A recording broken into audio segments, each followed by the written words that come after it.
नमस्कार दोस्तों, आपका अपना चैनल हिंदी जंक्शन पर स्वागत है। मैं परवेश कुमार सिन्हा आज एक और महत्वपूर्ण प्रैक्टिस सेट लेकर उपस्थित हुआ हूं। अगर आप नए हैं तो चैनल को सब्सक्राइब कर दें, बेल आइकन को दबा दें ताकि मेरे आने वाला वीडियो का नोटिफिकेशन आपको मिलता रहे और दोस्तों में ज़्यादा से ज़्यादा इसे शेयर करें। दोस्तों, जैसा कि आप सभी को पता है कि हम लोग बीपीएससी TRE 4.0 की तैयारी कर रहे हैं, तो उसी के सिलसिले में एक और महत्वपूर्ण वीडियो लेकर उपस्थित हुए हैं जिसमें 80 प्रश्नों का अभ्यास सेट करवाया जाएगा। तो आप लोग वीडियो को ज़्यादा से ज़्यादा शेयर करें और वीडियो के अंत तक बने रहें क्योंकि हर एक प्रश्न आपके लिए काफ़ी महत्वपूर्ण होने वाला है। आपको पता होना चाहिए कि बीपीएससी जो एग्ज़ाम देती है उसमें कहीं से भी कोई भी टॉपिक से प्रश्न पूछ सकती है। इस दृष्टि से इस वीडियो के सारे प्रश्न अति आवश्यक और महत्वपूर्ण है। तो आप लोग वीडियो को ज़्यादा से ज़्यादा शेयर करें। दोस्तों, आज जो सेट है उसको हम लोग देखते हैं। तो दोस्तों, जैसा कि आप देख रहे हैं, अभ्यास सेट 16 है। 15 अभ्यास सेट करवाया जा चुका है। अगर आप नहीं देखे हैं तो हिंदी जंक्शन चैनल के प्लेलिस्ट में आपको मिल जाएगा, वहां से आप देख सकते हैं, या फिर वीडियो के डिस्क्रिप्शन में लिंक दिया हुआ है, वहां से भी देख सकते हैं। साथ ही साथ जो टॉपिक बाय क्लास हुआ है उसका भी प्लेलिस्ट बना हुआ है, उसका लिंक भी वीडियो के डिस्क्रिप्शन में है, या हिंदी जंक्शन ऑफिशियल पेज पे जाके देख सकते हैं। तो दोस्तों, अगर आप बीपीएससी TRE 4.0 का पीजीटी यानी 6 से लेकर 12 तक हिंदी के किसी भी वर्ग की तैयारी आप कर रहे हैं तो ये वीडियो आपके लिए महत्वपूर्ण होने जा रहा है, क्योंकि इस वीडियो में हम हिंदी के 80 प्रश्नों को देखने वाले हैं। यानी 80 प्रश्न जो पूछे जाते हैं बीपीएससी TRE एग्जाम में, तो वो 80 प्रश्नों को हम लोग देखने वाले हैं।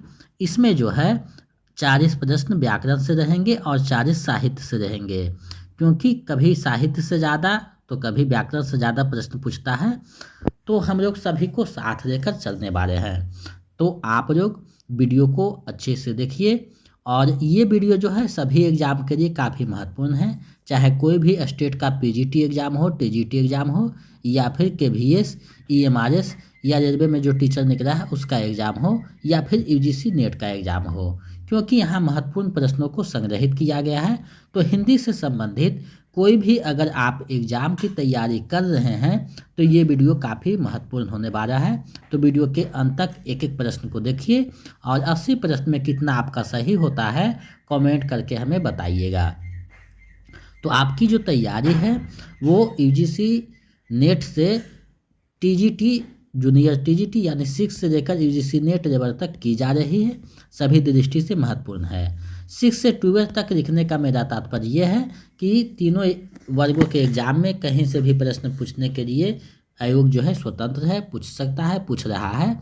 तो सभी दृष्टि से आपको अध्ययन करना है एक एक चीज़ों को, इसलिए ऐसा जो है बनाया गया है, एक साथ समाहित किया गया है।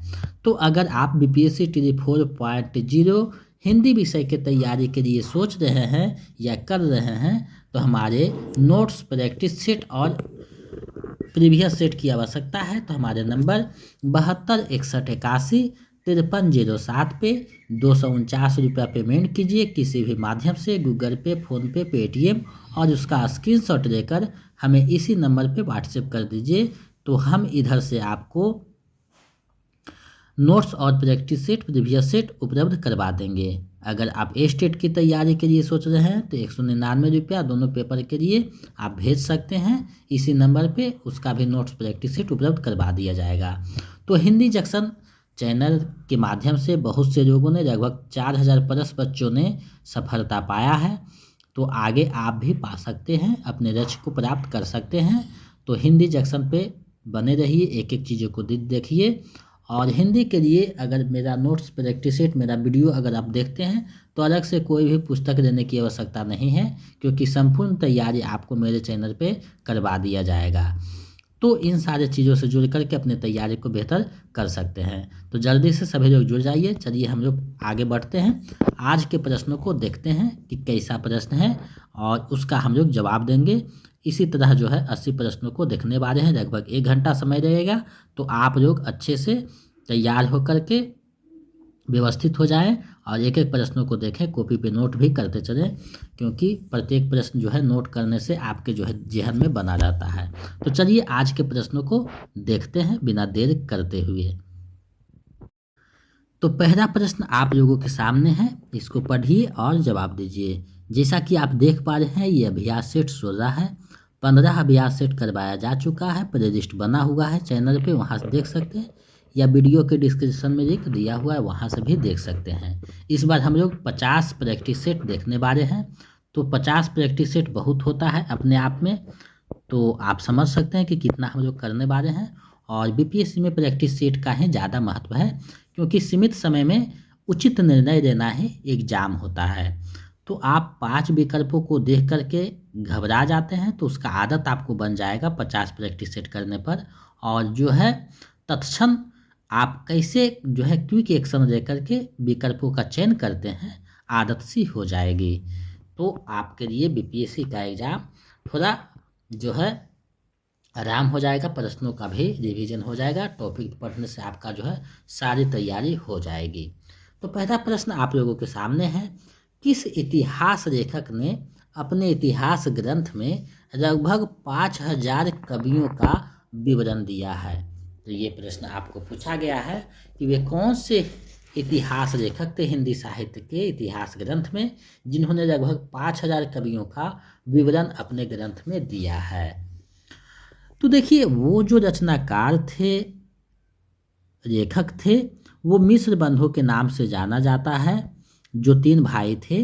तो मिश्र बंधुओं ने जो मिश्र बंधु विनोद नामक पुस्तक लिखा है, ग्रंथ लिखा है, उसमें लगभग 5000 कवियों का विवरण दिया है। तो उस पुस्तक का नाम था मिश्र बंधु विनोद। तो इसका सही आंसर विकल्प ग हो जाएगा। ये जो है 5000 कवियों का विवरण देते हैं, तो इसका सही आंसर विकल्प ग हो जाएगा। चलिए आगे बढ़ते हैं। देखिए यहाँ पे एक चीज़ आपको देख लेना है, शिव सिंह सेंगर का जो इतिहास है वो शिव सिंह सरोज के नाम से है, शिव सिंह सरोज के नाम से है, ये भी आपको ध्यान में रखना है। और रामचंद्र शुक्ल का जो है हिंदी साहित्य का इतिहास है, तो ये भी आपको ध्यान में रखना है। चलिए आगे बढ़ते हैं अगले प्रश्न की ओर। अगला प्रश्न आप लोगों के सामने है, हिंदी साहित्य के इतिहास लेखन की परंपरा का सूत्रपात किसने किया? देखिए, प्रश्न को शब्दों में आपको घुमा देगा, फंसा देगा, इसलिए एक एक शब्द पे आपको पकड़ होनी चाहिए, क्योंकि प्रश्न जो है शब्दों का ही खेल होता है। तो आप जितना अच्छा शब्दों को समझिएगा उतना ज़्यादा आपका सही होगा। तो देखिए यहाँ बात कर रहा है हिंदी साहित्य के इतिहास लेखन की परंपरा की सूत्रपात। सूत्रपात करना मतलब शुरुआत करना। तो देखिए सबसे पहले हिंदी साहित्य आपको पता होगा, पिछले प्रैक्टिस सेट में भी बताया गया था कि गारसा दा ताशी ने लिखा था, जो फ्रेंच भाषा में था, फ्रेंच भाषा में था, जिस पुस्तक का नाम था इस्तबाल हिंदुस्तानी, और ये फ्रेंच भाषा में था, तो विकल्प ख हो जाएगा। अब देखिए जॉर्ज ग्रियर्सन भी लिखा था, वो अंग्रेजी में लिखा था, मॉडर्न वर्नाक्यूलर लिटरेचर करके था, तो ये इसका अंग्रेजी भाषा में था, यह फ्रेंच भाषा में था, तो इसका सही आंसर विकल्प ख हो जाएगा, गारसा द ताशी ने किया था, तो विकल्प ख इसका सही हो जाएगा। चलिए आगे बढ़ते हैं अगले प्रश्न की तरफ। इस ग्रंथ में श्रृंगार की ही प्रधानता है, वीर रस का किंचित आभास मात्र है, विसरदेव रासों के संबंध में यह किसकी मान्यता है? तो विसरदेव रासों के संबंध में ये मान्यता किसका है आपको बताना है। तो ये जो मान्यता है रामचंद्र शुक्ल ने विसरदेव रासों के संबंध में ये बात कहा है, तो विकल्प को सही हो जाएगा। चलिए आगे बढ़ते हैं अगले प्रश्न की ओर, देखते हैं। सिद्ध हेमचंद्र शब्दानुशासन किस तरह का ग्रंथ है? सिद्ध हेमचंद्र शब्दानुशासन किस तरह का ग्रंथ है आपको बताना है। तो ये जो ग्रंथ है वो व्याकरण संबंधी ग्रंथ है, शब्दानुशासन जो है व्याकरण संबंधी ग्रंथ है। तो विकल्प ग सही हो जाएगा। हेमचंद्र का जो है शब्दानुशासन ग्रंथ जो है व्याकरण संबंधी है। चलिए आगे बढ़ते हैं, अगले प्रश्न को देखते हैं। इनमें कौन आर्यवार महिला संत थी? यानी आर्यवार जो महिला संत थी वो कौन थी आपको बताना है। तो आंडाल थी, वो संत थी, आर्यवार महिला संत थी, तो विकल्प क सही हो जाएगा। तो इस तरीका के भी प्रश्न, ये प्रश्न यूजीसी नेट में 1-2 बार पूछा गया है, तो वहीं से ये प्रश्न लिया गया है। तो बहुत महत्वपूर्ण प्रश्न है, आप लोग एक एक करके देखते चलिए और वीडियो को ज़्यादा से ज़्यादा शेयर कीजिए, वीडियो के अंत तक बने रहिए, क्योंकि आप जब देखिएगा एक एक चीज़ तो एग्ज़ाम में आप सफल होते हैं, और आप जब सफल होते हैं तो हम भी सफल होते हैं, क्योंकि आपकी सफलता ही हमारी सफलता है। तो मैं हमेशा कोशिश करता हूं कि आपके लिए चीज़ों को संग्रहित करके लाऊं और आपकी तैयारी को बेहतर कर सकूं। जन्मकाल के अनुसार निम्नलिखित कवियों का सही अनुक्रम है। तो सही अनुक्रम क्या है आपको बतानी है। तो देखिए जन्मकाल के अनुसार जो सही अनुक्रम होगा, तो सबसे पहले हम लोग आपको पता होना चाहिए कि इसके लिए आपको जन्म याद करना होगा। तो देखिए कबीर का जो जन्म हुआ था 1398 में हुआ था। उसके बाद जो है नानक का जन्म होता है 1469 में होता है। उसके बाद जन्म होता है दादू दयाल का, तो 1544 में होता है। उसके बाद आते हैं मलुकदास, जिनका जन्म होता है 1574 में। अब देखिए मिलान कीजिए कि ये कौन सा विकल्प सही है, तो विकल्प ग सही हो रहा है। तो विकल्प ग अगर सही होता है तो सबसे पहले कबीर आएंगे, उसके बाद गुरु नानक आएंगे, उसके बाद दादू दयाल आएंगे, उसके बाद मलुकदास आएंगे। तो इस तरह से भी प्रश्न दे देगा, या मिलान करने वाले भी प्रश्न दे सकता है, तो कुछ भी दे सकता है। तो इसका सही आंसर विकल्प ग हो जाएगा। चलिए हम लोग आगे बढ़ते हैं अगले प्रश्न की तरफ। अगला प्रश्न क्या है, देखिए यहाँ दिया हुआ है, मुसलमान अनुयायी कबीरदास को किनका शिष्य मानते हैं। यानी मुस्लिम जो अनुयायी जो कबीरदास को मानते हैं, तो वे किसका शिष्य बताते हैं कि कबीरदास किसका शिष्य थे। तो वे बताते हैं कि कबीरदास जो शिष्य थे शेख तकी के शिष्य थे। यानी शेख तकी के शिष्य को वो बताते हैं कि शेख तकी गुरु थे कबीरदास के, और कबीरदास उनके शिष्य थे। लेकिन हिंदू जो अनुयायी है वो मानते हैं कि रामानंद जो है कबीरदास के गुरु थे। तो ये चलता रहता है, ऐसे भी प्रश्न पूछता है, इसलिए मैंने इसे समाहित किया है। तो आपका जो तैयारी है बेसिक टीजीटी से लेकर यूजीसी नेट लेवल पे की जा रही है, ताकि आप कहीं से भी कमज़ोर ना रहें और एग्ज़ाम में अच्छे से करके आएँ। पिछले बार 3.0 में जो साहित्य के 35 प्रश्न पूछे गए थे, तो 34 मेरे नोट्स से ही थे जो पढ़े हैं, 34 में 34 बना करके आए हैं, और थोड़ा सा अगर दिमाग लगाए हो तो 35 भी सही हो गया होगा। तो ये बहुत बड़ी बात है, कोई भी नोट्स से अगर सीधा सीधी उतना प्रश्न मैच करना बहुत बड़ी बात होती है। तो आप लोग मेरे चैनल से जुड़ करके अपनी तैयारी को बेहतर कीजिए। आचार्य रामचंद्र शुक्ल के अनुसार कबीर अपनी सखियों में सधोकरी भाषा का प्रयोग किया है। सधोकरी से उनका क्या अभिप्राय है। यानी आपको पता होनी चाहिए कि रामचंद्र शुक्ल कबीर की भाषा को सधोकरी भाषा कहते हैं, और हजारी प्रसाद द्विवेदी उन्हें जो है वाणी का डिक्टेटर कहते हैं। तो श्याम सुंदर दास उनकी भाषा को पंचमेल खिचड़ी कहते हैं। तो यहाँ जो सधोकरी शब्द का प्रयोग किए हैं रामचंद्र शुक्ल ने, तो सधोकरी से उनका क्या अभिप्राय है, यानी कौन सी भाषा को सधोकरी कहते हैं। तो सधोकरी से उनका अभिप्राय ब्रज भाषा मिश्रित पूर्वी बोली ऐसा नहीं है, ब्रज भाषा मिश्रित खड़ी बोली ये भी नहीं है, राजस्थानी पंजाबी मेरी खड़ी बोली, हाँ बिल्कुल सही है। राजस्थानी पंजाबी में जो खड़ी बोली मिल जाता है उसे सधोकरी कहते हैं, जो कबीर के सखियों में आप देख सकते हैं। तो विकल्प ग इसका सही हो जाएगा। नेक्स्ट प्रश्न देखते हैं। जेहि पंखी के नियर होई कहे बिरह के बात, सोई पंखी जाई जरी तरीबर होई निपात। उपयुक्त पंक्ति किसकी है। ये जो पंक्ति यहाँ दी गई है वो पंक्ति किसकी है आपको बतानी है। तो ये जो पंक्ति है वो मलिक मोहम्मद जायसी की पंक्ति है, और ये जो पद आया है पद्मावत में आया है। उनकी रचना जो पद्मावत है उसी में जो है ये पंक्ति जो है आया है, यानी विकल्प ग इसका सही हो जाएगा। आगे बढ़ते हैं, नेक्स्ट प्रश्न को देखते हैं। निम्नलिखित में कौन हनुमान चरित्र के रचनाकार है? हनुमान चरित्र के रचनाकार कौन है आपको बताता है। तो ये जो है वो रायमल पांडे द्वारा लिखा गया है। विकल्प ग ये सही हो जाएगा। आप लोगों को लग रहा होगा कि तुलसीदास है, लेकिन ऐसा नहीं है, विकल्प ग ये सही है। नेक्स्ट प्रश्न देखते हैं।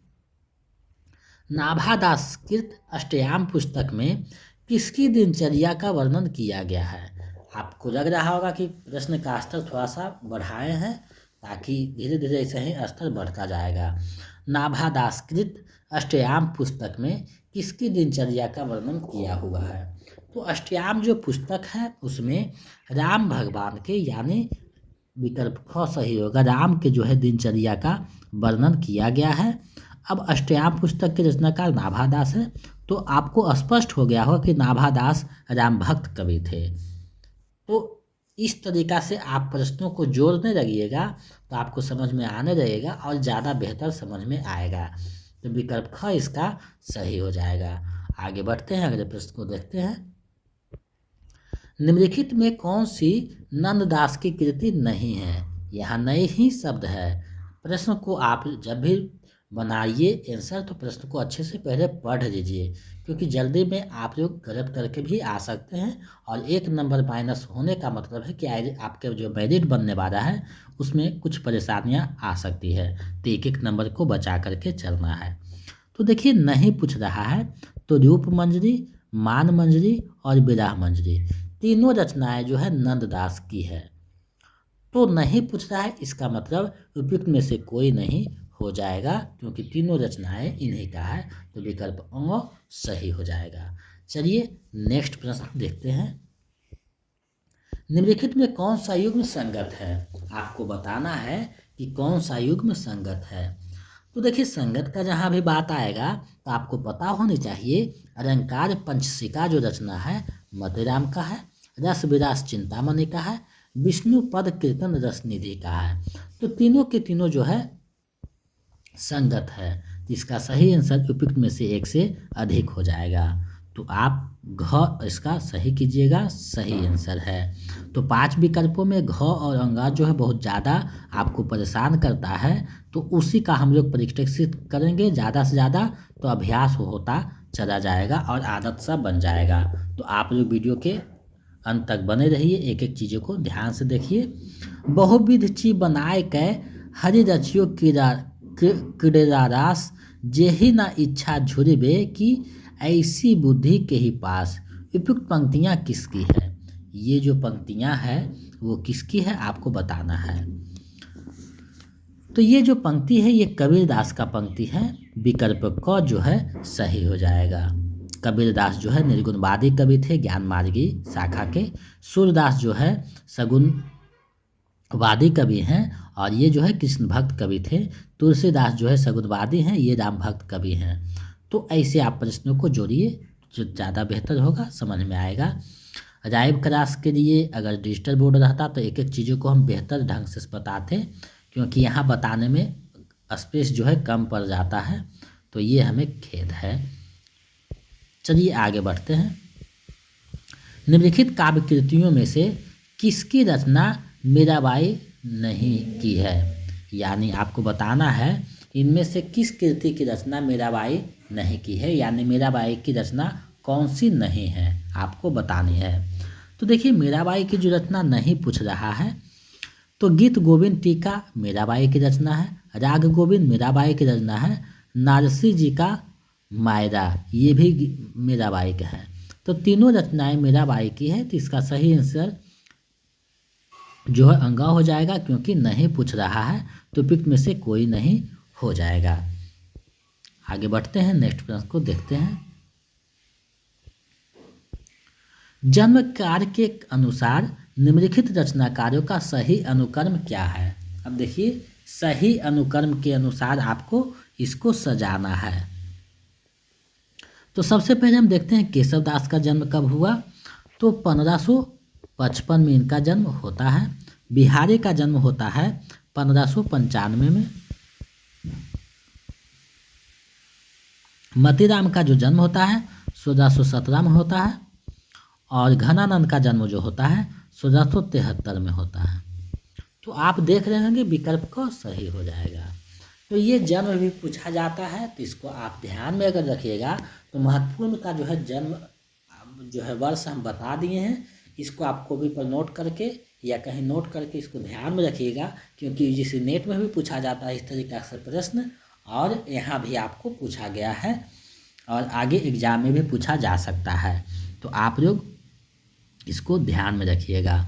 चलिए आगे बढ़ते हैं, अगले प्रश्न को देखते हैं। रीतिकार का वह कौन सा कवि है जो अपनी मात्र एक कृति से हिंदी साहित्य में विशिष्ट स्थान पाकर अमर हो गए? यानी एक ही रचना किए और हिंदी साहित्य में बहुत बड़ा स्थान पाकर अमर हो गए। तो वो जो रचनाकार हैं वो बिहारी लाल हैं, यानी विकल्प ग सही हो जाएगा, जिनकी रचना है बिहारी सतसई। एक ही रचना किए लेकिन ये क्या है, विशिष्ट स्थान पा गए रीतिकार में, तो विकल्प ग इसका सही हो जाएगा। नेक्स्ट प्रश्न देखते हैं। 8 मास बीते जजमान, अब तो करो दक्षिणा दान। उपयुक्त पंक्तियों का संबंध किससे है? तो ये जो पंक्तियां हैं ये प्रताप नारायण मिश्र की पंक्तियां हैं, जो ब्राह्मण पत्रिका में जब ज़्यादा दिन हो जाता था तो इस तरीका से लिख करके पत्रिका में देते थे, ताकि उनका जो संपादन कर रहे हैं तो खर्चा मिल सके। तो विकल्प ख सही हो जाएगा। निम्नलिखित में कौन सा लेखक भारतेंदु मंडल का नहीं है? आपको बताना है वे कौन से लेखक हैं जो भारतेंदु मंडल के नहीं हैं, यानी भारतेंदु की जो मंडली थी भारतेंदु हरिश्चंद्र उसमें शामिल नहीं थे। तो आपको पता होना चाहिए प्रताप नारायण मिश्र, बालकृष्ण भट्ट और बद्री नारायण चौधरी, तीनों जो है उनके मंडली में शामिल थे, लेकिन यहाँ नहीं पूछ रहा है तो उपयुक्त में से कोई नहीं हो जाएगा, यानी सभी तीनों जो है शामिल थे, तो विकल्प वो जो है सही हो जाएगा। नेक्स्ट प्रश्न देखते हैं। हिंदी साहित्य महादेव प्रसाद द्विवेदी का सदा ऋणी रहेगा, यहाँ थोड़ा सा मिस्टेक हुआ है, सदा ऋणी रहेगा। व्याकरण की शुद्धता, ये भाषा कन्वर्ट में थोड़ा सा दिक्कत हो जाता है। व्याकरण की शुद्धता और भाषा की सफाई के प्रवर्तक द्विवेदी जी ही थे। उक्त कथन किसका है? यानी ये जो कथन है वो किसका है आपको बताने है। तो ये जो कथन है वे महावीर प्रसाद द्विवेदी के संबंध में लिखते हैं, वो आचार्य रामचंद्र शुक्ल लिखते हैं। तो विकल्प क इसका सही हो जाएगा, क्योंकि महावीर प्रसाद द्विवेदी ने सरस्वती पत्रिका के माध्यम से जो भी व्याकरण की शुद्धता था उस पर बहुत काम किए हैं। एक एक रचनाकार को डायरेक्शन देते थे कि आपने गलत लिखा, इस तरीका से लिखिए। तो उसी के सिलसिले में ये बात रामचंद्र शुक्ल किए हैं। तो विकल्प क इसका सही हो जाएगा। आगे बढ़ते हैं, अगले प्रश्न को देखते हैं। कौन सी रचना जगन्नाथ दास रत्नाकर की है? आपको बताना है कौन सी रचना जगन्नाथ दास रत्नाकर का है। तो देखिए हिंडोरा, गंगावतरण और उद्धव शतक, तीनों रचनाएं जो है जगन्नाथ दास रत्नाकर की है। तो इसका जो सही आंसर उपयुक्त में से एक से अधिक, यानी विकल्प घ सही हो जाएगा। चलिए आगे बढ़ते हैं। आप लोग वीडियो के अंत तक बने रहिएगा, वीडियो को ज़्यादा से ज़्यादा शेयर कीजिए, क्योंकि आप जब शेयर करते हैं तो हमें एक उत्साह मिलता है और ऊर्जा मिलता है, जिससे हम उत्साहित होकर चीज़ें को उपलब्ध करते हैं। सच्चा प्रेम वही है जिसकी तृप्ति आत्मबली पर हो निर्भर, त्याग बिना निष्प्राण प्रेम है, करो प्रेम पर प्राण निछावर। इन पंक्तियों का रचयिता हैं कौन है? इस पंक्तियाँ का रचयिता आपको बताना है। तो ये जो पंक्तियाँ हैं वो राम नरेश त्रिपाठी की है। विकल्प ख सही हो जाएगा। प्रेम पे जो है प्राण निछावर करने का बात करते हैं, तो विकल्प ख सही हो जाएगा। गुप्त जी वास्तव में सामंजस्यवादी कवि हैं, प्रतिक्रिया का प्रदर्शन करने वाले अथवा मद में झूमने वाले कवि नहीं। मैथिली शरण गुप्त के संबंध में यह कथन किसका है? मैथिली शरण गुप्त के संबंध में ये जो कथन है वो किसका है बताना है। तो ये जो कथन है वो रामचंद्र शुक्ल जी का है।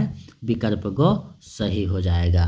तो इस तरीका के भी कथन पूछे जाते हैं। रामधारी सिंह दिनकर की किस कृति का कथानायक कर्ण है? यानी रामधारी सिंह दिनकर की कौन सी रचना है जिसका नायक कथानायक यानी नायक कर्ण को बनाया गया है।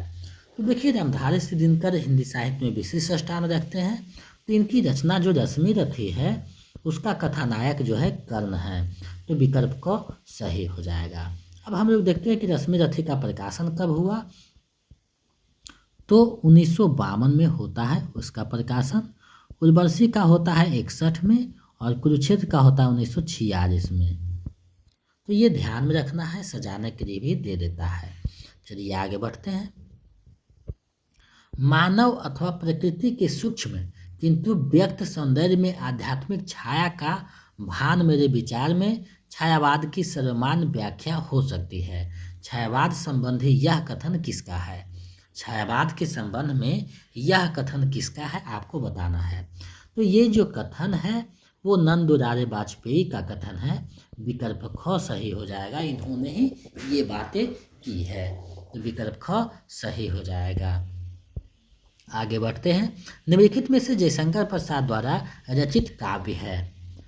तो जयशंकर प्रसाद द्वारा रचित काव्य कौन सा है आपको बताना है। तो देखिए जयशंकर प्रसाद द्वारा रचित काव्य का बात किया जा रहा है तो इनमें से कोई नहीं हो जाएगा, क्योंकि ये तीनों जो है काव्य नहीं है, उपन्यास है। उपन्यास भी जयशंकर प्रसाद लिखे हैं। तो ये तीनों उपन्यास है। जो तितली, कंकाल, इरावदी आता है।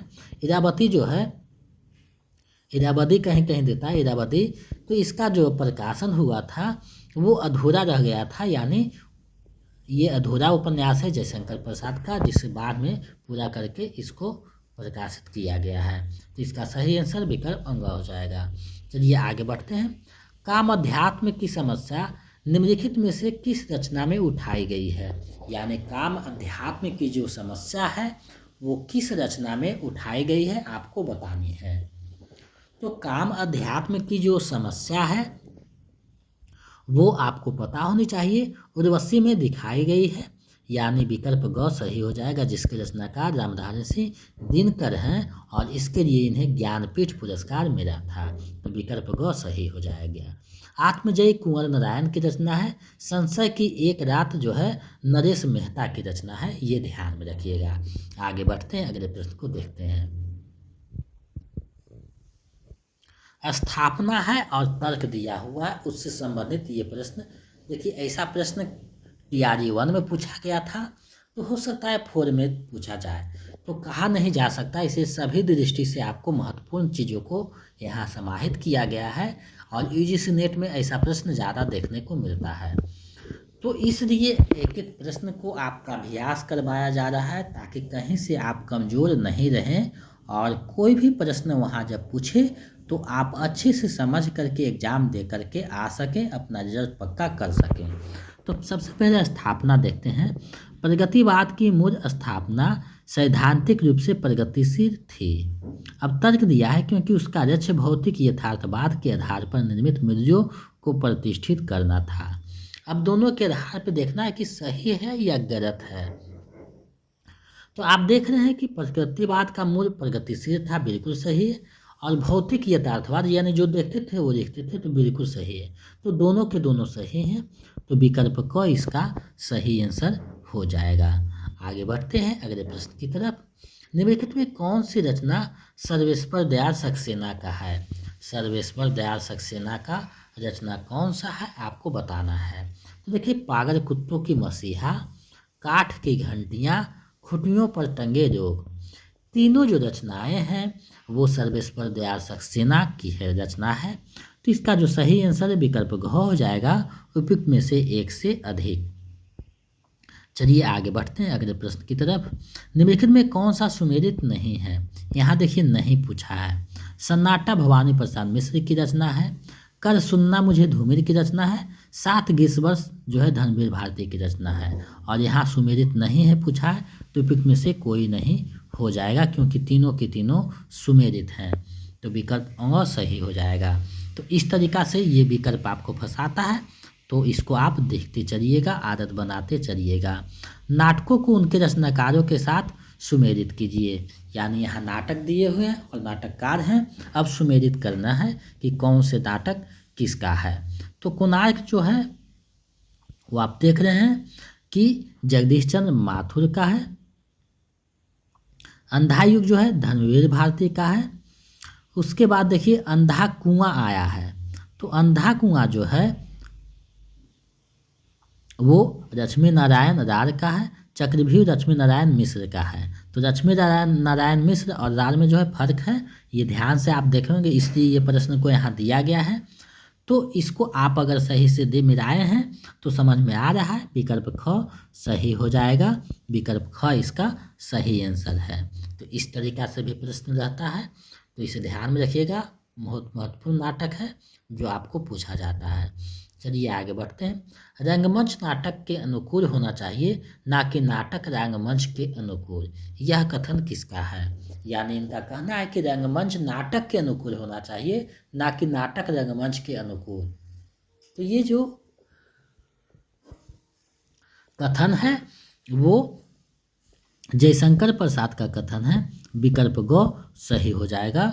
ये लगभग 15 नाटक लिखे हैं, तो विकल्प ग इसका सही आंसर हो जाएगा।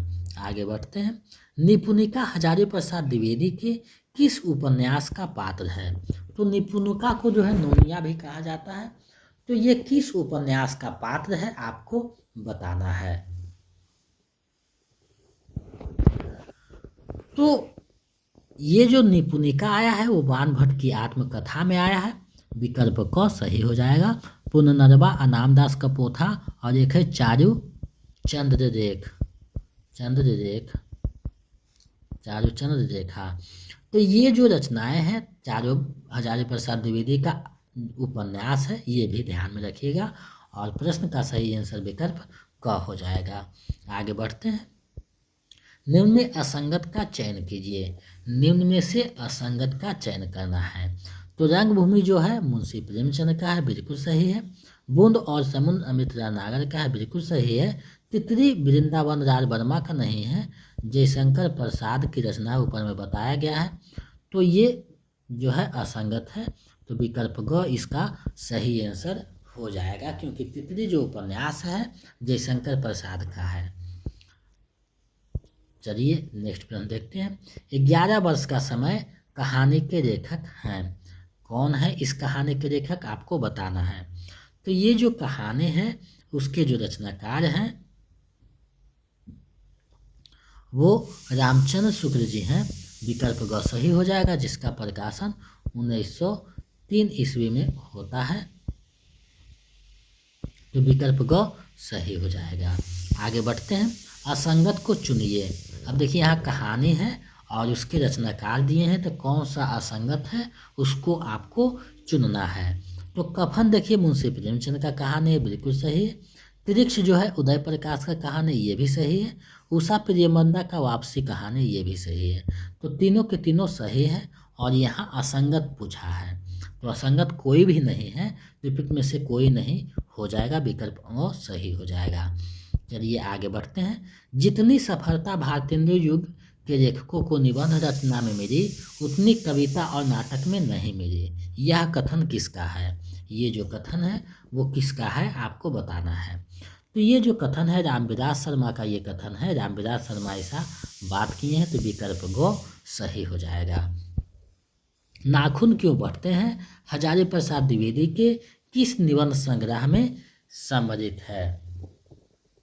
यानी कौन से निबंध संग्रह में नाखून क्यों बढ़ते हैं आया है? तो ये जो आए हैं कल्पलता उनकी एक निबंध संग्रह है, जिसमें ये निबंध आपको दिखाई देंगे। तो विकल्प ख सही हो जाएगा। अशोक के फूल, आलोक पर्व, ये दोनों भी उन्हीं की निबंध संग्रह है। चलिए आगे बढ़ते हैं। निम्न आलोचना को उनके रचनाकारों के साथ सुमेलित कीजिए। यहाँ देखिए आलोचनात्मक पुस्तक है और उसके साथ जो है उसके रचनाकार हैं। तो आप जो है इसको मिलाइए कि कौन सी रचना किसकी है। तो अगर आप ध्यान दे रहे होंगे तो आपको पता चल रहा होगा। कामायनी एक विचार जो है मुक्तिबोध का है। इतिहास और आलोचना जो है नामवर सिंह का है। प्रेमचंद और उनका युग जो है रामविलास शर्मा का है। कविता से साक्षात्कार मरियज का है। तो इसका सही आंसर विकल्प क हो जाएगा। बहुत प्रसिद्ध ये आलोचनात्मक ग्रंथ है, इसको ध्यान में रखना है, परीक्षा में ज़्यादा देखे जाते हैं, पूछे जाते हैं। चलिए आगे बढ़ते हैं अगले प्रश्न की तरफ। रामचंद्र शुक्ल कृत त्रिवेणी में किन 3 महान कवियों की समीक्षा प्रस्तुत की गई है। यानी त्रिवेणी में किन महान जो कवि हैं उनको जो है समाहित किया गया है। तो त्रिवेणी में अगर आप देखिएगा तो जायसी, सूर्य और तुलसी, ये तीनों की जो है रचनाओं को सम्मिलित करके त्रिवेणी नाम से ये प्रकाशित करते हैं। तो विकल्प ख सही हो जाएगा। तो साहित्य के प्रश्न 40 हो गए। अब जो है हम लोग व्याकरण के प्रश्न को देखेंगे। देखिए, कर्म कारक की विभक्ति है। तो कर्म कारक की विभक्ति क्या है? तो कर्ता ने कर्म को, यानी विकल्प ग इसका सही हो जाएगा। तो इस तरीका से भी प्रश्न पूछा जाता है, इसलिए इसको ध्यान में रखिएगा। ऐसा भी प्रश्न आपको देखने को मिलेंगे। तो आप लोग वीडियो के अंत तक बने रहिएगा, क्योंकि प्रत्येक प्रश्न आपके लिए महत्वपूर्ण है और अंत में कितना सही होता है ऐसे में हमें कमेंट करके बताइएगा। अब देखिए, निम्नलिखित में कौन सा शब्द स्त्रीलिंग है? तो कौन सा जो शब्द है स्त्रीलिंग है? तो देखिए, मस्तक, सौभाग्य दोनों पुल्लिंग है और स्त्रीलिंग है इच्छा, जैसे इच्छा मर गई। तो विकल्प ग सही हो जाएगा। आगे बढ़ते हैं। बहुवचन की दृष्टि से एक वाक्य शुद्ध है। तो कौन सा वाक्य शुद्ध है आपको बताना है। तो देखिए, चिड़िया उड़ गई, चिड़िया का जो पुल्लिंग ये नहीं है। चिड़िया उड़ गई बिल्कुल सही है, चिड़ियाएँ उड़ गई ये भी गलत है। तो विकल्प ख सही हो जाएगा। आगे बढ़ते हैं। नाविक शब्द का संधि विच्छेद है। तो नाविक शब्द का संधि विच्छेद क्या होगा आपको बताना है। तो नौ जोड़ इक हो जाएगा, यानी विकल्प ग सही हो जाएगा। तो आप लोग जो है संधि विच्छेद वाले चैप्टर जो है व्याकरण एक रखिए पुस्तक तैयारी के लिए, क्योंकि पर्यायवाची शब्द, विपरीतार्थक शब्द, मुहावरे, लोकोक्ति, तत्सम, तद्भव, देशज, संधि विच्छेद, ये सारे जो है आप व्याकरण रखिएगा तभी क्लियर होगा। इसको नोट्स में समाहित करना मुश्किल है, तो ये सब का नोट्स प्रदान नहीं किया जाएगा, लेकिन आपको जो है प्रैक्टिस सेट में दिखाई देगा। तो एक व्याकरण का पुस्तक रखिए वासुदेव नंदन प्रसाद का या कोई और भी प्रकाशन का, तो आप अच्छे से वो सब कर पाइएगा। निश्चय शब्द में कौन सी संधि है? तो निश्चय जो शब्द है उसमें विसर्ग संधि आया, निश्चय विसर्ग संधि आया है इसमें। विकल्प ख सही हो जाएगा। निम्नलिखित में अवयवी भाव समास का उदाहरण है। कौन है अवयवी भाव समास का उदाहरण आपको बताना है। तो रातों रात जो है अवयवी भाव समास का उदाहरण है। विकल्प क सही हो जाएगा। आगे बढ़ते हैं। पालनहार शब्द में कौन सा प्रत्यय है? तो पालनहार शब्द में जो प्रत्यय आया है आपको पता होना चाहिए। प्रत्यय शब्द के पीछे रखते हैं, तो हार प्रत्यय आया है, पालन जोड़ हार। तो विकल्प ग सही हो जाएगा। आगे बढ़ते हैं। चाय आगत शब्द है। तो चाय शब्द कहाँ से आया है? तो चाय और चीनी जो शब्द है चाइना से आया है, यानी चीनी शब्द है। तो विकल्प ख ये सही हो जाएगा। आगे बढ़ते हैं।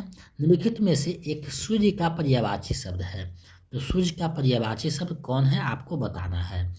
तो सूर्य का पर्यायवाची शब्द रस नहीं होगा, निचोड़ नहीं होगा। तो अर्क जो है सूर्य का पर्यायवाची शब्द है। विकल्प ग सही हो जाएगा। अब देखिए, आपको ये अगर पता होगा तभी आप बना सकते हैं, वरना इनमें से कोई नहीं आप कर सकते थे। तो ऐसा प्रश्न 5 विकल्पों में उलझा देता है, इसलिए एक एक चीज़ों को ध्यान में रखना है। ग्रामर को देखते रहना 1 घंटा प्रत्येक दिन, ताकि आपका एक नंबर प्लस पॉइंट कर सके। बिना पानी में कौन सा समास है? बिना है पानी, बिना है पानी में, यानी जिसके हाथ में बिना है अर्थात सरस्वती, बहुविधि समास हो जाएगा, विशेष अर्थ दे रहा है। तो विकल्प को सही हो जाएगा। उजड़ना शब्द में कौन सा उपसर्ग है? उजड़ना शब्द में कौन सा उपसर्ग है आपको बताना है। तो वो उपसर्ग आया है। विकल्प ख सही हो जाएगा। आगे बढ़ते हैं। इनमें कौन सा जंगम का सही विलोम शब्द है? तो जंगम का जो हो जाता है वो स्थावर हो जाता है। विकल्प ख सही हो जाएगा। चलिए आगे बढ़ते हैं, अगले प्रश्न को देखते हैं। निम्न विकल्पों में से मिश्र वाक्य को पहचानिए। तो मिश्र वाक्य कौन सा है आपको पहचानना है। तो मिश्र वाक्य है, बाहर अगर बारिश हो रही है तो छाता लेकर जाना, ये मिश्र वाक्य है। तो विकल्प क इसका सही आंसर हो जाएगा। आगे बढ़ते हैं। हाथ कंगन को आरसी क्या, यानी प्रत्यक्ष के लिए प्रमाण क्या? विकल्प ख सही हो जाएगा। आगे बढ़ते हैं। राल्टेन शब्द है, कैसा शब्द है आपको बताना है। तो राल्टेन जो शब्द है वो विदेशज शब्द है, विकल्प ग सही हो जाएगा। मैंने पत्र लिखा, वाक्य में पत्र कौन सा कारक है? तो पत्र जो है कौन सा कारक है आपको बताना है। तो ये कर्म कारक है, विकल्प ग सही हो जाएगा। आगे बढ़ते हैं। घरों पानी पड़ना मुहावरा का अर्थ क्या है? घरों पानी पड़ना मुहावरा का सही अर्थ क्या है आपको बताना है। तो इसका सही है अत्यंत लज्जित होना, विकल्प ख सही हो जाएगा। घाटी का विलोम शब्द क्या है? घाटी का विलोम यानी उल्टा शब्द क्या है? तो घाटी का विलोम जो शब्द हो जाएगा वो समतल हो जाएगा, विकल्प का, यानी ऊबड़ खाबड़ का समतल होता है ना, तो घाटी में ऊबड़ खाबड़ होता है, तो इसका समतल हो जाएगा, विकल्प क सही हो जाएगा। स्रोत या उत्पत्ति के आधार पर शब्दों के भेद हैं। तो शब्दों के कौन कौन से स्रोत या उत्पत्ति के आधार पर कितने भेद हैं? तो उत्पत्ति के आधार पर जो भेद हैं वो 4 भेद होते हैं, तद्भव, तत्सम, देशज, विदेशज। तो विकल्प ग सही हो जाएगा। कविता का बहुवचन है, तो कविता का बहुवचन क्या है? तो कविताएं हो जाएगा। इस तरीका से विकल्प ग सही हो जाएगा। देखिए प्रश्न देखने में बहुत सिंपल लगते हैं, लेकिन जब एग्जाम हॉल में आप बैठते हैं तो आपको दुविधा में डाल देता है। यहाँ हम बता रहे होंगे तो आपको तुरंत में अंतर बताते हैं तो आपको समझ में आता नहीं ये मन में चल रहा था, लेकिन जब आप एग्जाम में बैठते हैं तो आपकी जो बुद्धि वो क्षीण हो जाती है, तो अच्छे से उचित निर्णय देने की आवश्यकता होता है वहाँ। तत्सम शब्द कौन है? तो सूरज, सावन, ये दोनों जो है तद्भव है। रुक्ष जो है तत्सम है, विकल्प क सही हो जाएगा। यथाशक्ति में कौन सा समास है? तो अब ये विभाव समास आया है, यानी विकल्प ख सही हो जाएगा। कांटों पर लौटना, इस मुहावरे का उचित अर्थ किस विकल्प में है? तो कांटों पर लौटना यानी बेचैन होना, विकल्प ग सही हो जाएगा। रहमन जो गति दीप की, कूद कपूत गति सोय, बड़े उजियारी लगे, बढ़े अंधेरा होय। इसमें कौन सा अलंकार आया है? इसमें जो अलंकार आया है श्रेष्ठ अलंकार आया है, विकल्प ग जो है सही हो जाएगा। निम्नलिखित में से तद्भव शब्द का उदाहरण है, तो तद्भव शब्द का उदाहरण कौन सा है? तो छाह जो है तद्भव शब्द का उदाहरण है, विकल्प ग जो है सही हो जाएगा। आगे बढ़ते हैं। सुप्त नवनियसन का अर्थ क्या है? सुप्त नवनियसन का जो है अर्थ क्या हो जाएगा? तो इसका जो अर्थ है पर्यवेक्षण हो जाता है, विकल्प ख सही हो जाएगा। तो इस तरीका के भी प्रश्न देखने को मिलते हैं। वर्तनी की दृष्टि से अशुद्ध शब्द चिन्हित कीजिए, यानी अशुद्ध शब्द कौन सा है उसको चिन्हित करना है। तो इसमें आप देख रहे हैं कि पिंजरा सही है, संपन्न भी सही, लेकिन गृहिणी गलत है। गृहिणी जब लिखिएगा तो इस तरीका से आप लिखिएगा तो सही हो जाएगा, तो ये गलत है, तो विकल्प ख सही हो जाएगा। मुझे फूल मत मारो मैं अबरा, बारा वियोगनी, कुछ तो दया विचारो, इस पंक्ति में कौन सी रस की योजना है? इसमें जो है दया करने का बात किया जा रहा है, तो ये जो है वियोग श्रृंगार रस आया है इसमें, यानी विकल्प क सही हो जाएगा। आगे है ज्यों ज्यों बुरे श्याम रंग, त्यों त्यों उज्ज्वल होए, इसमें कौन सा अलंकार है? तो ज्यों ज्यों त्यों त्यों, देखिए विरोधाभास का कहीं ना कहीं जिक्र किया जा रहा है, तो विकल्प क सही हो जाएगा। आगे बढ़ते हैं। निज भाषा उन्नति है, सब उन्नति को मूल, बिन निज भाषा ज्ञान के, मिटे नहीं यथो सूर। तो ये पंक्ति जो है इसमें कौन सा छंद आया है आपको बताना है। इसमें जो है दोहा छंद में ये लिखा गया है, और जो भारतेंदु हरिश्चंद्र की पंक्ति है, तो विकल्प ख सही हो जाएगा, भारतेंदु हरिश्चंद्र की पंक्ति है। अब जो है हम लोग गद्यांश को देखेंगे, क्योंकि हर एक जगह पीजीटी टीजीटी में गद्यांश देखने को मिलता है, तो हम लोग गद्यांश पढ़ेंगे और इससे संबंधित प्रश्नों का जो है आंसर देखेंगे। तो टीजीटी में लगभग 4-5 गद्यांश पूछता है, पीजीटी में 2-3 पूछता है, तो गद्यांश हर एक प्रैक्टिस सेट में आपको दिखाई दे रहा है।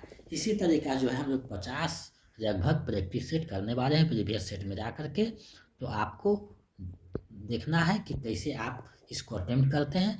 कोई भी सेट है उसको 2-3 बार कम से कम देखिए, बनाइए, ताकि एक एक प्रश्न आपके दिमाग में बन सके। और कहीं कोई प्रश्न का आंसर गलत हो जाता है तो कमेंट भी कर दीजिए, क्योंकि जल्दी जल्दी में हमसे भी मिस्टेक हो गया होगा, तो हम उससे सुधार देंगे। देखिए यहाँ यहाँ दिया हुआ है कि गद्यांश को पढ़िए और उत्तर को नीचे दिया गया उसको देखिए। तो बेहतर शिक्षा सभी के लिए जीवन में आगे बढ़ने और सफलता प्राप्त के लिए बहुत आवश्यक है। यह हम में आत्मविश्वास विकसित करने के साथ ही हमारे व्यक्तित्व निर्माण में भी सहायता करती है। स्कूली शिक्षा जीवन में महान भूमिका निभाती है। पूरे शिक्षा तंत्र को प्राथमिक, माध्यमिक और उच्च शिक्षा जैसे 3 वर्गों में बांटा गया है। शिक्षा के सभी स्तर अपना एक विशेष महत्व व स्थान रखते हैं। आज के इस प्रतियोगी संसार में सभी के लिए शिक्षा प्राप्त करना बहुत आवश्यक है। उच्च शिक्षा का महत्व नौकरी और अच्छा पद प्राप्त करने के लिए बहुत अधिक बढ़ गया है। उचित शिक्षा भविष्य में आगे बढ़ने के लिए बहुत से रास्तों का निर्माण करती है। हमारे ज्ञान के स्तर, तकनीकी कौशल और तकनीकी नौकरी में उच्च पद को प्राप्त करने के साथ सामाजिक, मानसिक और बौद्धिक रूप से मजबूत बनाती है। हर एक बच्चा अपने जीवन में कुछ अलग करने का सपना रखता है। शिक्षा लोगों के मस्तिष्क को उच्च स्तर पर विकसित करने का कार्य करती है और समाज में लोगों के बीच सभी भेदभाव को हटाने में मदद करती है। शिक्षा हमें अच्छा अध्ययनकर्ता बनने में मदद करती है और जीवन के हर पहलू को समझने के लिए सूझबूझ को विकसित करती है। शिक्षा सभी मानव अधिकारों, सामाजिक अधिकारों, देश के प्रति कर्तव्यों और दायित्वों को समझने में भी हमारी सहायता करती है। शिक्षा का हमारे जीवन में अत्यधिक महत्व है। यानी शिक्षा के महत्व के बारे में चर्चा किया गया है। अब जो इससे संबंधित प्रश्न है उसको देखते हैं। उपयुक्त गद्यांश का उपयुक्त शीर्षक क्या होगा? तो रोजगार का महत्व नहीं, शिक्षा का महत्व बिल्कुल से, शिक्षकों का महत्व ऐसा नहीं है, तो विकल्प ख सही है।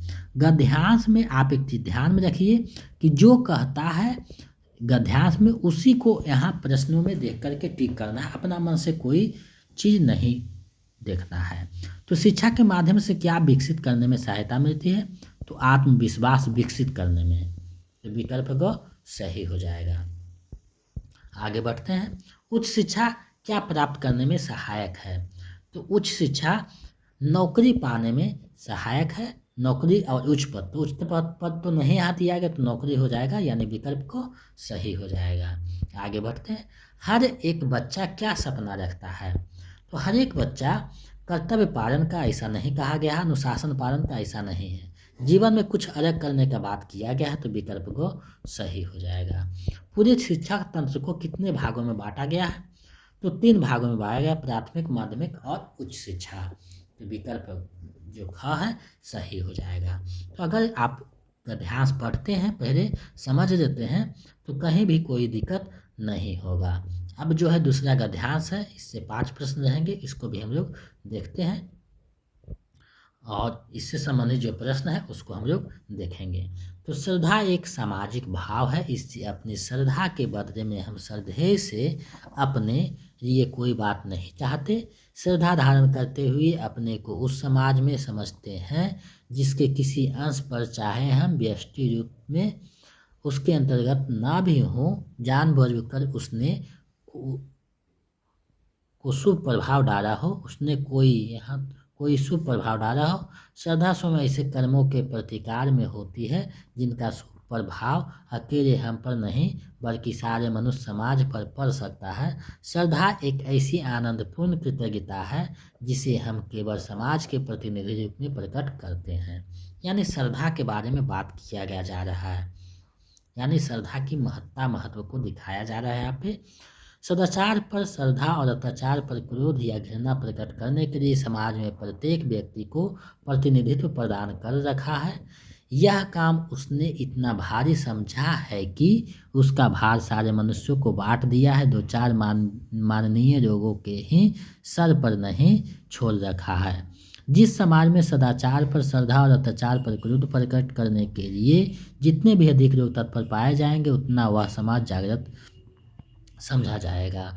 श्रद्धा की सामाजिक विशेषता एक इसी बात से समझ लीजिए कि जिस पर हम श्रद्धा रखते हैं उस पर चाहते हैं कि और लोग भी श्रद्धा रखें, और जिस पर हमारा प्रेम होता है उससे 10 5 आदमी प्रेम रखे, इसकी हमें परवाह क्या इच्छा ही नहीं होती, क्योंकि हम प्रिय पर जो बस एक प्रकार का अनन्य अधिकार चाहते हैं। श्रद्धालु अपने भाव में संसार को संतुलित करना चाहता है, पर प्रेमी नहीं। तो ये जो है श्रद्धा के महत्व को दिखाया गया है। तो देखिए यहाँ दिया है उपयुक्त अध्यास का उपयुक्त शीर्षक होगा। तो श्रद्धा और प्रेम में अंतर ऐसा नहीं बताया गया है। श्रद्धा की महत्ता यानी श्रद्धा के महत्व को दिखाया गया है, विकल्प ख सही है। श्रद्धा और प्रेम के विभिन्न रूप ऐसा नहीं है, तो विकल्प ख सही हो जाएगा। इस गद्यांश का निष्कर्ष क्या है? तो इसका जो निष्कर्ष निकल कर आता है, श्रद्धा केवल एक श्रद्धालु तक सीमित ऐसा नहीं है। श्रद्धा एक संसारिक रोग बस ऐसा नहीं। श्रद्धा एक सामाजिक भाव है, विकल्प ग बिल्कुल सही है। चलिए आगे बढ़ते हैं। श्रद्धालु अपने भाव में किसे संतुलित करना चाहता है? तो श्रद्धालु अपने भाव में संसार को संतुलित करना चाहता है। कौन एक सामाजिक भाव है? तो श्रद्धा एक सामाजिक भाव है, विकल्प ग सही हो जाएगा, क्योंकि इसी को सामाजिक भाव कहा गया है शुरू लाइन में ही। आगे बढ़ते हैं। श्रद्धा, क्रोध, घृणा और प्रेम कौन सा संज्ञा है? अगर संज्ञा में आएगा तो कौन सी संज्ञा है? तो ये भाववाचक संज्ञा में आएंगे, विकल्प ग सही है। तो ये 80 प्रश्न था, 80वां प्रश्न जो व्याकरण के संबंधित था। तो इसको आपने देखा। तो आज मैंने प्रैक्टिस सेट, अभ्यास सेट 16 प्रस्तुत किया।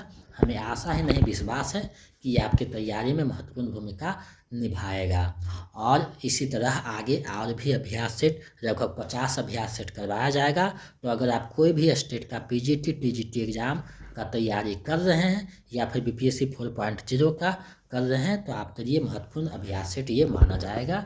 इसी तरह चलता रहेगा अभ्यास सेट, और बीच बीच में जो है टॉपिक वाइज क्लास भी चलेगा। तो आपको ये नहीं कमेंट करना है कि बंद कर दिया गया। हम आपके अनुसार नहीं चलेंगे, क्योंकि हमको पता है कब क्या करना है और क्या आपको बताना है। तो आज देखा 80 प्रश्न को, इसमें आपका कितना सही हुआ हमें कमेंट करके बताइए। अगर आप बीपीएससी 4.0 का नोट्स और प्रैक्टिस सेट पाना चाहते हैं तो हमारे नंबर 72 61 81 53 07 पे 249 रुपये पेमेंट करके उसका स्क्रीनशॉट लेकर हमें इसी नंबर पे व्हाट्सएप कर दीजिए। तो हम इधर से नोट्स, प्रैक्टिस सेट और प्रीवियस सेट भेज देंगे। किसी भी माध्यम से पेमेंट कर सकते हैं, गूगल पे, फ़ोनपे और पेटीएम। और अगर स्टेट का चाहिए तो इसी नंबर पे 199 रुपये पेमेंट कीजिए और उसका स्क्रीनशॉट भेजिए, तो हम इधर से नोट्स और प्रैक्टिस सेट उपलब्ध करवा देंगे। तो मेरे साथ इतना देर तक बने रहने के लिए बहुत बहुत धन्यवाद। अगर आप नए हैं तो चैनल को सब्सक्राइब कर दें और बेल आइकन को दबा दें, ताकि मेरे आने वाला वीडियो का नोटिफिकेशन आपको मिलते रहे। और अपने दोस्तों में ज़्यादा से ज़्यादा शेयर करें, क्योंकि हिंदी जंक्शन के माध्यम से बहुत से लोगों ने सफलता पाया है। तो आगे आप भी सफल हो सकते हैं, दोस्तों को भी सलाह दे सकते हैं। तो इसी तरह मेरे साथ बने रहिए, हिंदी जंक्शन चैनल से अध्ययन करते रहिए और अपने तैयारी को जो है गति प्रदान कीजिए और लक्ष्य को प्राप्त कीजिए। तो मेरे साथ इतना देर तक बने रहने के लिए तटस्थ होकर बहुत बहुत धन्यवाद। मिलते हैं एक नए वीडियो में।